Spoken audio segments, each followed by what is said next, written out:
Rikki Schlott is here. Rikki, I believe you're with the Foundation for Individual Rights. Is that correct? Foundation for Individual Rights and Expression, yes. Okay.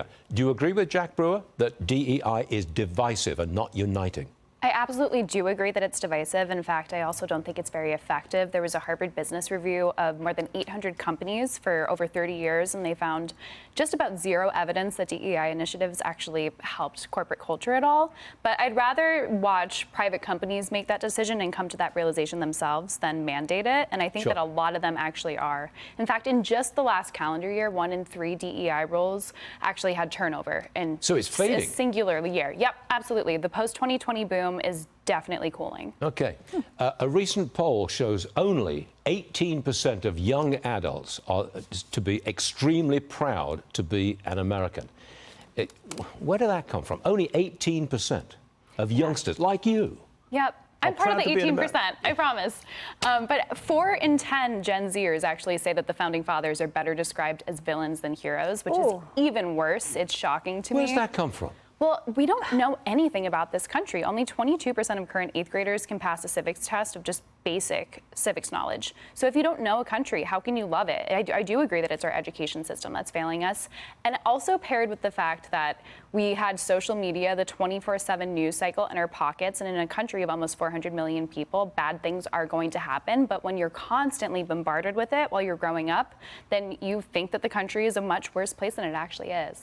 Well, yeah, you're told frequently, this is a bad place. Be negative about it. You hear that all the time amongst young people. Absolutely. But listen to this one. Another new survey. It finds that senior boys in high school are becoming more conservative.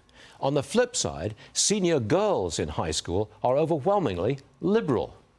Explain, please.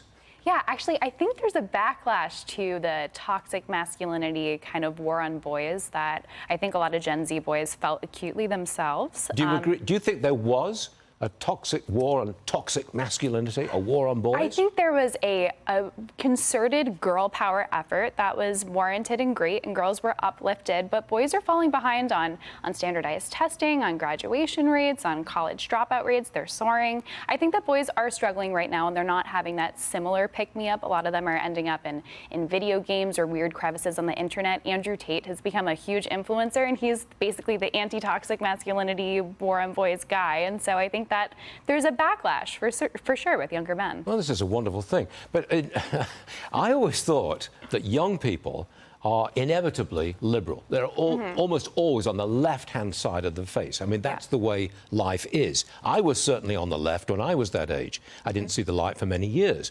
So isn't it natural that youngsters should be more liberal than older people? Well, that's happening with girls, to that survey's findings. But I would say that there's a little bit of a change in what it means to be transgressive today. When all your teachers are very woke and progressive, the cool thing is to actually be the edgy, more conservative kid, because that puts you in the minority, and you're bucking up against what the adults are saying and telling you to believe. Tepper, you've got kids. Are you seeing that and beginning a pushback against DEI and woke and division? I am. Did I ever tell you the story about the high school essay I had to write for my 16-year-old daughter? You got to tell me now. All right, so she was applying to various private schools, and the one school wanted essays from the parents, And the one topic was, we value DEI in our schools, and tell us how that is a value in your family. Ooh. I wrote the essay back, elbows out, typing like this. I'm like, we are not advocates of the E part, equity, at all. We believe in equality. If you think equity is the answer, this is not the right school for my daughter, so on and so forth. And they accepted her.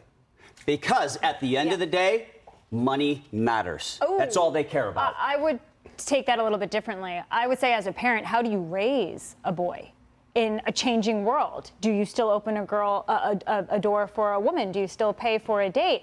And I think folks our age, not yours, are saying, do the right thing, do the old school thing, and we're kind of bringing it back. You see, Rikki, it was great having you on the show, but my colleagues took over the interview. That's just the way it is these days.